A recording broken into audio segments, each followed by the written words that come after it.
करूया सुरू. आपल्याला कदाचित माहितीच असेल की आपल्याला इथे का सगळ्यांना बोलवलेलं आहे, कारण आपल्या माध्यमातून जनतेशी बोलायचं आणि आपल्याशी देखील मला तेवढंच बोलायचं आहे.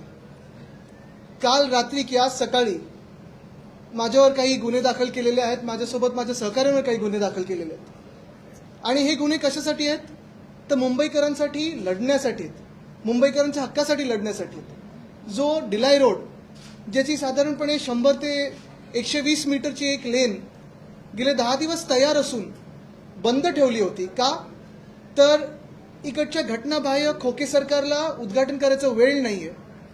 ती लेन बंद ठेवण्यात आल्यानंतर आपण पाहत असाल गेले अनेक वर्ष त्या डिलाई रोडच्या आजूबाजूच्या राहणाऱ्या रहिवाशांना आणि आजूबाजूला काम करणाऱ्या लोकांना, रोज जे आमच्या वरळीत येऊन काम करत असतात जे फ्लोटिंग पॉप्युलेशन, त्यांना अनेक वर्ष हा त्रास होता. पाठी लागून लागून आम्ही जेव्हा पहिली लेन तयार झाली तेव्हा हेच सांगितलं होतं की जर त्या दिवशी म्हणजे गणपती बाप्पाच्या पहिल्या दिवशी उद्घाटन केलं नाही तर आम्ही आमचं गणपती बाप्पाची मिरवणूक नेऊच. आणि त्यावेळी एक पालकमंत्री धावत पळत आले आणि काहीतरी नारळ फोडून गेले. हे देखील तसंच होतं. काल जर आपण पाहिलं असेल तर परवा रात्री आम्ही जेव्हा गेलो तेव्हा तिथे काही बॅरिकेड होते, ते बरोबर आम्ही बाजूला रोल बाय केले कारण ते बॅरिकेडला टायर्स होते. ते बाजूला ढकलल्यानंतर आम्ही चालत गेलो पुढे, फोटो काढले आणि रस्ता खुला झाला हे आम्ही सांगितलं.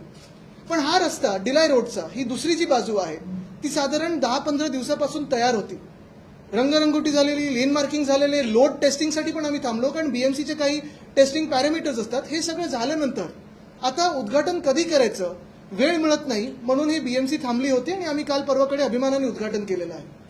एक तुम्हाला सांगतो, जी काल माझ्यावर गुन्हे दाखल केलेत आज सकाळी जी केस झालेली आहे, माझी ह्याला एकच साधी सोपी रिॲक्शन आहे की मुंबईकरांसाठी आणि महाराष्ट्रासाठी लढत असताना जर माझ्यावर असे गुन्हे दाखल होत असतील तर आज माझ्या आजोबांना अभिमान असता असे हे गुन्हे दाखल झालेले आहेत.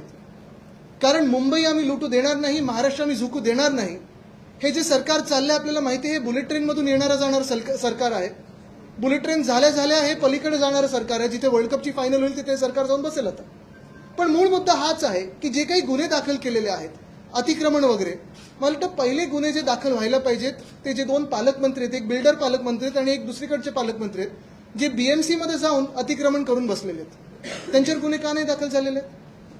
आणि जर गुन्ह्याचंच बोलायचं असेल तर जे प्रशासक आहेत, जे म्युन्सिपल कमिशनर आहेत, कदाचित मी ऐकतोय त्यांना बदलीकडून कुठे पलीकडे जायचंय, दिल्लीला जायचंय की कुठे प्रमोशनवर जायचंय. पण एकच महत्त्वाचा प्रश्न हाच राहतो की गेल्या 1 वर्षामध्ये जो त्यांचे भ्रष्टाचार आम्ही लोकांसमोर आणलेले आहेत, रस्त्याचा घोटाळा असेल, सॅनिटरी पॅड वेंडिंग मशीनचा घोटाळा असेल, तुमचं स्ट्रीट फर्निचरचा घोटाळा असेल, ब्युटिफिकेशनचा घोटाळा असेल, हे सगळे घोटाळे जे केलेले आहेत त्याच्यावर त्यांची सही आहे. अशा व्यक्तीला प्रमोशन मिळणार का आणि दुसऱ्या कुठच्या खात्यात घेतलं जाणार का, चौकशी का नाही झाली अजून. पाहिलं असेल आपण जेव्हा कॉन्ट्रॅक्टर्सचा मी बोलत होतो रस्त्याचं, एक कॉन्ट्रॅक्टरनं त्यांना आता बाद करायला लागलेलं आहे. पण आमच्यावर रस्ता चांगला तयार झाल्यानंतर लोकांसाठी तुम्ही उघडत नाही म्हणून आम्ही जेव्हा तो उघडून देतो तेव्हा आमच्यावर गुन्हा दाखल होतो. पण त्या कॉन्ट्रॅक्टरवर अजून गुन्हा दाखल झाला नाही किंवा त्याचं ब्लॅकलिस्टिंग झालं नाही. हे कोणाचं सरकार आहे?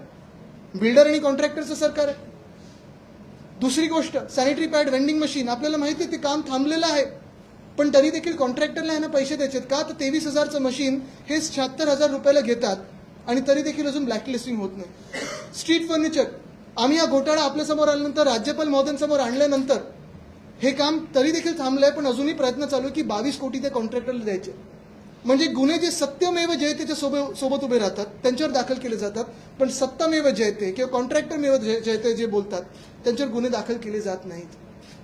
आणि म्हणूनच काल पण मी आपल्याला पाठवलं होतं, मी काल राज्यपाल महोदयांना पत्र लिहिलेलं आहे, त्याच्यात 5-6 महत्त्वाचे विषय मी घेतलेले आहेत. पण मला वाटतं त्या विषयांचा जो सार आहे तो एवढाच आहे की राज्यपाल महोदयांनी मुख्यमंत्री जे घटनाबाह्य आहेत, ज्यांचे आता थोडेच दिवस राहिलेले आहेत, 31 नंतर बाद होणार आहेत, त्यांना बोलून घ्यावं आणि थोडी समज द्यावी की राज्यात पण थोडं लक्ष द्यावं. नुसतं दरादरा फिरता, इतर राज्यांमध्ये तुम्ही प्रचार करायला जाता, घाणेरडं राजकारण व्यस्त असता, पण राज्यात थोडं लक्ष द्यावं. कारण 2-4 उदाहरणं तुमच्या समोर आणतो मी. पहिली गोष्ट म्हणजे आपल्याला माहिती आहे परवाकडेच नवी मुंबई मेट्रो ही सुरू झाली. पण ही कधी सुरू झाली? पत्रकार परिषदेतून मी 2-3दा विषय घेतल्यानंतर आणि एक ट्विट झाल्यानंतर कुठेही गाजावाजा न करता त्यांनी सुरू केली. पण 5 महिन्यापासून ही मेट्रो तयार होती, टेस्टिंग झालं, सगळं होतं, पण थांबली का होती? कारण उद्घाटनाची वेळ मिळत नाही. तसंच दुसरं आपल्याला आठवत असेल, अशाच पत्रकार परिषदेतून आपण बीएमसी आणि बीएससीचे जे कामगार आहेत, कर्मचारी आहेत, त्यांचं दिवाळीचा बोनस दिला गेला नव्हता म्हणून असा विषय घेतल्यानंतर लगेच तातडीने बैठक बोलवली आणि त्यांना तो बोनस द्यावा लागला. MTHL Mumbai trans harbour link जेव्हा आमचं सरकार पडलं तेव्हा ही मुंबई ट्रान्स हार्बर लिंक पाडलं गेलं आमचं सरकार, तेव्हा ही साधारणपणे 85% पूर्ण होती. माझी माहिती अशी आहे की आता दाखवलं जातं की आता 95% रेडी आहे. म्हणजे तुम्ही विचार करा, 2.5 वर्षात 85%. उद्धव साहेबांनी जानेवारी 2020 मध्ये जो गर्डर लॉन्चिंग केलं होतं, प्रत्येक महिन्यात आपल्याच सोबत आम्ही जाऊन तिथे पाहणी करायचो, कुठे काही अडचण आहे का, काही अडथळे निर्माण झालेत का. 85% पूर्ण झाल्यानंतर देखील जी सप्टेंबर 2023 ची डेडलाईन होती, नुसतं उद्घाटनाची तारीख ही डिसेंबर एंडची मिळाल्यामुळे आता दाखवलं की 5% काम हे बाकी आहे. कुठचं काम हे बाकी ठेवतात? ही सरकारी पद्धत असते. एखादं उद्घाटन करायचं नसेल तर सरकारी पद्धत अशी असते की रंगरंगोटीचं काम, दिवे न लावण्याचं काम हे बाकी ठेवतात, म्हणजे ज्या दिवशी तारीख मिळते लगेच 24 तासात तुम्ही ते सगळं करू शकता. मूळ मुद्दा हाच आहे की जसं मेट्रो नवी मुंबईची ही 5 महिने बंद ठेवली, उद्घाटनाची तारीख मिळाली नाही म्हणून. MTHL हे आता मला वाटतं डिसेंबरपर्यंत बंद ठेवतील आणि काम अपुरं दाखवतील का उद्घाटनाची तारीख लेट मिळाली म्हणून. जे सरकारी कर्मचारी त्यांचे दिवाळी बोनस काही ठिकाणी दिलेत, काही ठिकाणी नाही दिलेत. अजूनही अनेक खात्यातून मला मेसेज येत आहेत की आमचं दिवाळी बोनस मिळालं नाहीये. मूळ मुद्दा हाच आहे की उद्घाटनं न करणं असेल, हे रस्ते असे बंद ठेवणं असेल, काही काही वेळा तर स्वतःच्या परिवारासाठी देखील अशी उदाहरणं आहेत, मुख्यमंत्र्यांच्या निकटवर्गीयांसाठी रस्ते बंद ठेवलेत का, तर सुरक्षेचं कारण दाखवून. हे कुठचं सरकार आहे? कोणाला न्याय मिळतो ह्याच्यात? कोणाची कामं होतात? तर फक्त आणि फक्त बिल्डर आणि कॉन्ट्रॅक्टरची कामं होतात.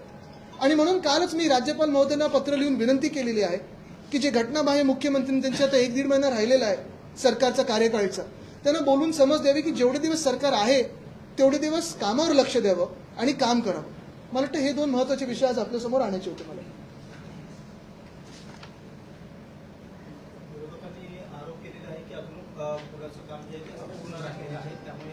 चला ना, आपण आत्ता जाऊया आणि पाहूया. आता त्यांनी सांगितलं 2 दिवसात खुले करतात. आम्ही सगळं बघा, प्रत्येक गोष्ट वेदांता फॉक्सकॉन पासून आतापर्यंत सगळे जे विषय घेतलेले आहेत ते अभ्यासपूर्व विषय घेतलेले आहेत, खोलाचा अभ्यास केलेला आहे. कुठेही एक खोके सरकार आम्हाला खोडू शकलेलं नाहीये. आणि म्हणून तुम्हाला सांगतो की ज्या माझ्याच मतदारसंघात आहे, पहिलं तर गुन्हा दाखल करणं हा एवढी गमतीची गोष्ट झालेली आहे. कारण माझ्या मतदारसंघात असताना, मी स्थानिक आमदार असताना, तिथे पूल तिथे गेल्यानंतर माझा काही अधिकार नाही तिथे जाऊन पाहणी करण्याची किंवा तो रस्ता बाजूला करून उद्घाटन करण्याची. आम्ही लोड टेस्टिंगसाठी थांबलो, त्यांचं रंगरंगोटी होती त्याच्यासाठी थांबलो. प्रत्येक महिन्यात तुम्हीच माझ्यासोबत आलेला तिथे पाहणी करायला. आत्ता दाखवतो तुम्हाला, परत कदाचित तुमच्यावर पण गुन्हे दाखल होऊ शकतात. पण बघा कुठच्या प्रकारचा गुन्हा, एकदम सिरियस प्रकारचा असेल तर तुम्हाला भाजपात घेऊन मग मुख्यमंत्री उपमुख्यमंत्री बनवलं जाईल. व्हीआयपींसाठी लोकांचे हाल होत आहेत, मुख्यमंत्री प्रशासन चालवण्याला सक्षम नाही असं पण आपण म्हणताय. नक्कीच. नेमकं काय आपण पहा, याच्यात काय झालेलं आहे, गेले 1-1.5 वर्ष हे खोके सरकार बसल्यानंतर, हे घटनाबाह्य मुख्यमंत्र्यांनी खुर्ची हडप केल्यानंतर, अतिक्रमण केल्यानंतर, Vedanta Foxconn, medical device park, bulk drug park, Airbus Tata हे सगळे उद्योग तर गुजरातला पाठवले गेलेच. पण ह्याच सोबत जर आपण पाहिलं तर नवी मुंबईची मेट्रो असेल, ती 5 महिने अशीच टांगून ठेवली होती. लोकांचे हाल झाले का, तर ती मेट्रो तयार असून वापरू शकत नाही. आमचं डिलाय रोडचा पूल तसाच आहे. गोखले ब्रिज बनवून परत तुम्ही खोदलात, पहिलं तर पाडलात का? ह्याच्यावर 2 जे रिपोर्ट आहेत ते अजून पब्लिक झाले नाहीयेत. स्ट्रीट फर्निचरचा घोटाळा असेल, रस्त्याचा घोटाळा असेल, रस्ते मुंबईचं जर तुम्ही पाहिलं असेल, एवढी भयानक परिस्थिती करून ठेवली आहे. सगळीकडे खोदकाम केलंय पण रस्ते कुठेही झाले नाहीत. हे 5च्या 5 कॉन्ट्रॅक्टर खरं बाद केले पाहिजेत आणि अधिकाऱ्यांपासून सगळे जेलमध्ये गेले पाहिजे. पण आज आपण पाहताय की बिल्डरची बाजू घेण्याची, कॉन्ट्रॅक्टरची बाजू घेण्याची, सगळे आपण प्रदूषणावर लिहिताय. पण उत्तर कुठून आले का? कोणा सरकारमधून? कुठूनच नाही आले. आणि म्हणून मुख्यमंत्री तर अकार्यक्षम आहेतच, त्यांना नुसतं राजकारण जमतं, घाणेरडं राजकारण. पण महत्वाची गोष्ट हीच आहे की माझी हीच विनंती राहील की राज्यपाल महोदयांनी त्यांना बोलून समज द्यावी की थोडं कामावर लक्ष द्या. आता तुम्ही बघा, जसं हा रस्ता बंद ठेवला, मुख्यमंत्र्यांच्या परिवारासाठी तो रस्ता बंद ठेवला नव्हता. अजूनही तो कॉन्वॉय जाताना त्यांचा काही रस्ते बंद करतात. मग एका वेळी जे आम्हाला भाजपाने सांगितलेलं की आम्हाला लाल दिवे नकोय आणि व्हीआयपी कल्चर नकोय, हे मग कुठचं कल्चर आहे? काम अर्धवट होतं आणि काम अर्धवट राहिल्यामुळे प्रवाशांच्या आणि नागरिकांच्या जीवाला धोका निर्माण होऊ शकतो, असं याच्यामध्ये. प्रवासी आणि नागरिकांच्या जीवाला धोका निर्माण होऊ शकतो. मग जे लोक ज्यांनी हिंदू सम्राट बाळासाहेब ठाकरे समृद्धी महामार्ग तिथे उद्घाटनाला होते, नंतर जे जीव गेलेत, मग गुन्हा कोणावर दाखल करायचा? MSRDCवर झालाय गुन्हा दाखल, मुख्यमंत्र्यांवर झालाय गुन्हा दाखल. मुख्य गोष्ट हीच आहे की आपण पाहणी करताना आत्ता पण तुम्ही आत्ता सद्यस्थिती जाऊन पहा, पूर्ण काम झालेलं आहे, एक सुद्धा काम बाकी नाही. जसं मी सांगितलं की पूर्ण अभ्यास करून आम्ही हे काम करत असतो. आता कुठेतरी जाऊन कोणीतरी बीएमसीचा खड्डा खोदून आलं तर मला माहित नाही. पण हा, कधी कधी जसं मी तुम्हाला परत एकदा सांगतो, MTHLचं काम जे आहे ते तुम्हाला अपुरं दाखवतील मुंबई ट्रान्स हार्बर लिंकचं, कारण उद्घाटनाची तारीख डिसेंबर मिळाली.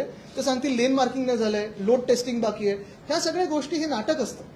आदित्यजी, सरकारी कामात अडथळा आणल्याचा तुमच्यावर नाही, तो गुन्हा नाही दाखल केला त्यांनी अतिक्रमण. आरोप आहे, हा. असा आरोप आहे. पण तुम्हाला असं वाटतं का की पोलिसांनी जो गुन्हा दाखल केला तो पूर्णपणे प्रामाणिकपणे केलेला आहे की त्यांच्यावर काही राजकीय दबाव आहे? तुम्हाला तर दोन गोष्टी याच्यात. हा, नंबर एक. आणि दुसरं, हा जो गुन्हा दाखल झालेला आहे त्याला तुम्ही कायदेशीरदृष्ट्या फेस करणार आहात की पक्ष म्हणून काही आंदोलन होणार?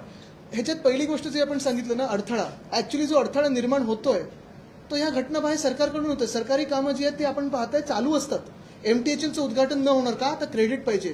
डिलाय रोडचं उद्घाटन न होणार का, तर क्रेडिट पाहिजे. नवी मुंबई मेट्रो का, तर क्रेडिट पाहिजे. काल परवाकडेच काही अधिकारी आहेत ज्यांनी नवी मुंबईच्या मेट्रोवर खूप काम केलं, त्यांच्याशी मी फोन करून त्यांचं अभिनंदन केलं की आता झाली सुरू. तर त्यांनी मला हेच सांगितलं की आदित्यजी, तुमच्या ट्विटमुळे हे सुरू झालेलं आहे. तर अडथळा मी खरं दूर केलाय, तर तो गुन्हा असेल तर चांगलं आहे. दुसरी गोष्ट म्हणजे जे केसला आता लढायचं आहे, मी तर सांगतो, परत एकदा सांगतो की अशा जर केसेस माझ्या महाराष्ट्रासाठी लढण्यावर, मुंबईसाठी लढण्यासाठी होत असतील तर आज माझ्या आजोबांना अभिमान असता. आणि जर मला ह्याच कारणासाठी फासावर जरी लटकवायचं असेल तरी लटकवा, पण महाराष्ट्राला झुकू देणार नाही आणि मुंबईला लुटू देणार नाही. मला वाटतं काल परवापर्यंत आपण जर पाहिलं असेल तर जे आतून मला कळतं की ही केस टाकायची नव्हती, कारण केस बनतच नाही. कुठेही हानी झाली नाही, कुठे नुकसान झालं नाही, 1 रुपयाचं कोणाचं नुकसान झालं नाही.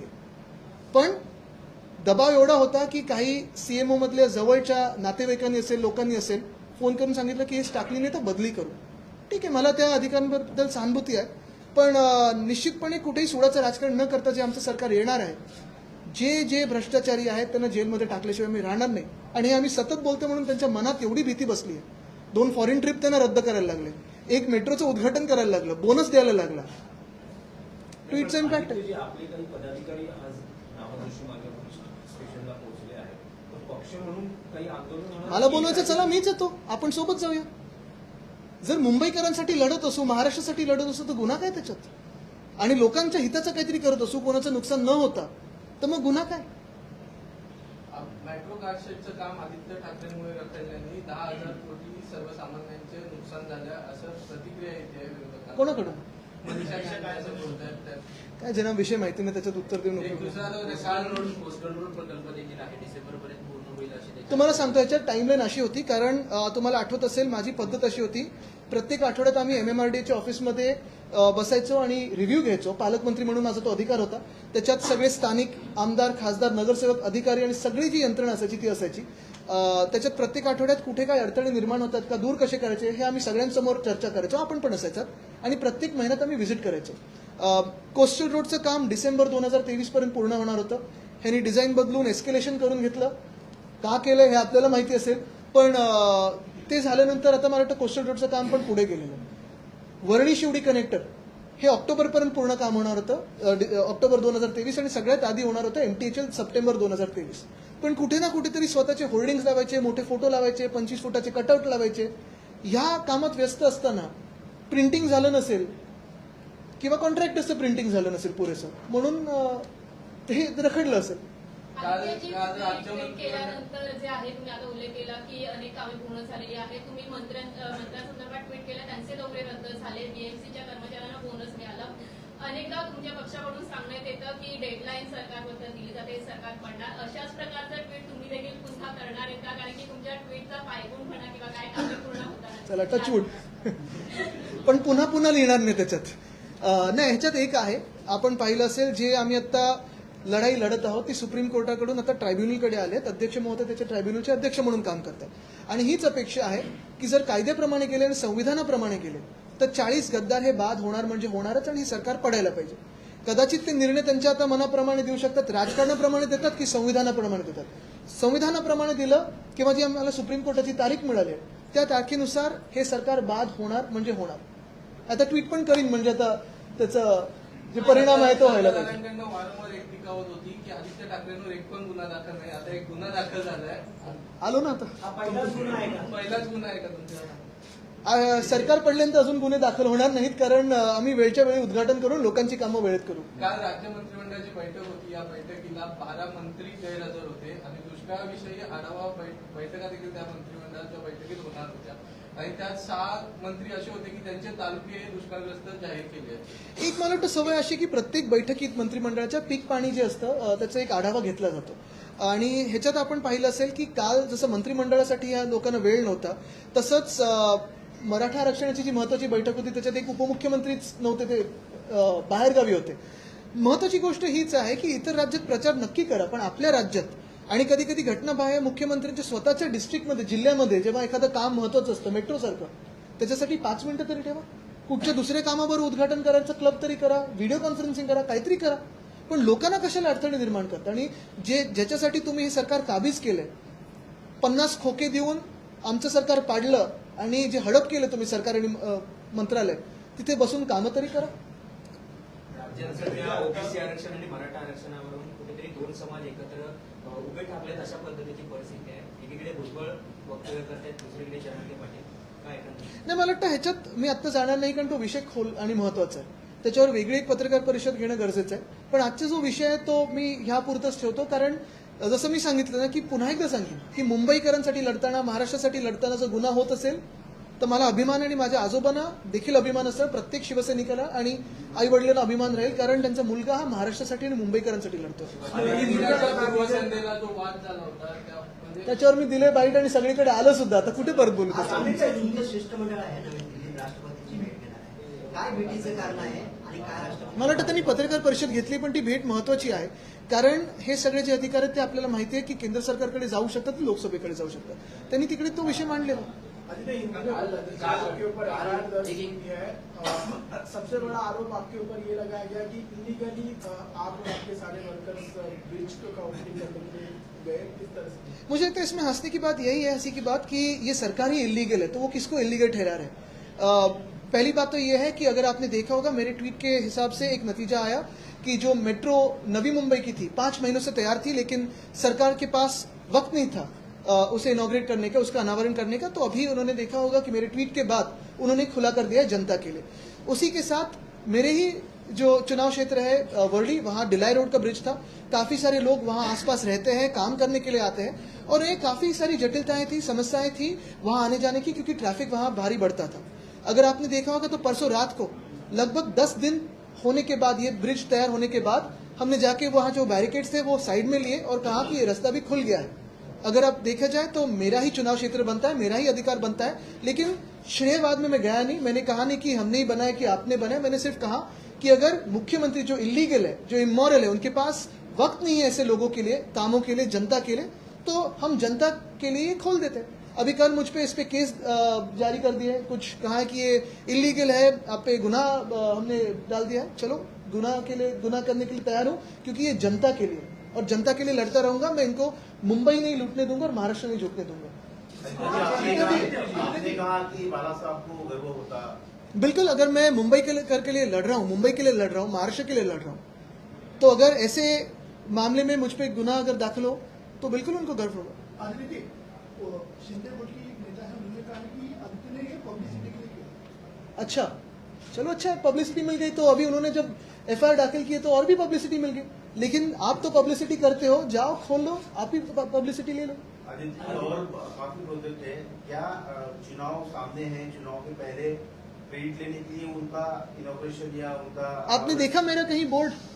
नहीं, सरकार अपने कोई 2-3 उदाहरण दिए. नहीं, वो जितने भी क्रेडिट लेने की कोशिश करें, मुझे लगता है कि सारे महाराष्ट्र को पता है कि गद्दार होते हैं वो गद्दार ही होते हैं. जैसे आपने देखा होगा जो कर्नाटका में हुआ, 40% सरकार जो थी वो गिरा दी भाजपा की, कांग्रेस की सरकार लाई. अभी जो आप नतीजे देखने वाले हो 5 राज्यों में, वहां कांग्रेस जीतेगी. और मध्य प्रदेश में भी जो कल वोटिंग हुई है, वहां भी भारी वोटों से कांग्रेस जीतने वाली है, क्योंकि वहां भी जो गद्दारी हुई वो जनता को पसंद नहीं है. ऐसी गंदी राजनीति जो है वो जनता को पसंद नहीं होती. आप जीत के आओ, अच्छी सरकार चलाओ, लेकिन अगर गद्दारी करो तो ये जनता कभी मानने की नहीं. मुख्यमंत्री के पास खुद के राज्य में जो इनॉग्रेशन है वो करने का समय नहीं है, अन्य राज्यों में जाके वो चुनाव प्रचार कर रहे हैं. मैंने आरोप नहीं लगा, मैंने तो सच बात कही है. क्योंकि नवी मुंबई मेट्रो 5 महीने से तैयार है, लेकिन जो इलीगल सीएम है उनके पास वक्त नहीं है उसका अनावरण करने के लिए। डिलाई रोड का ब्रिज हो, एमटीएचएल हो, ये सारे रोड जो है तैयार है, लेकिन जो इलीगल सीएम है वो तो 4 राज्यों में 5 राज्यों में व्यस्त है प्रचार करने में, वो भी उनके पक्ष का नहीं किसी और के पक्ष का, क्योंकि उनको अभी सीएम बनाया गया है, कठपुतली के तरह चलाया गया है। तो चलो अच्छी बात है। India is playing finals against Australia tomorrow. Any wishes for the team? I think, of course, I mean, there's no other wishes than to see us win. So we're all hoping to win with a huge run. Do you have a favorite player you look out for? I think all of them. Every player from our team is actually performing so well. No one has underperformed. Everyone has played really well. So best wishes to them, to their families who are coming out there and cheering, and to all of us as Indians. मुझे लगा आप India versus NDA कुछ पूछने वाले हो।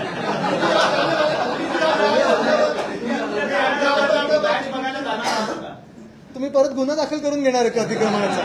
चलो, thank you.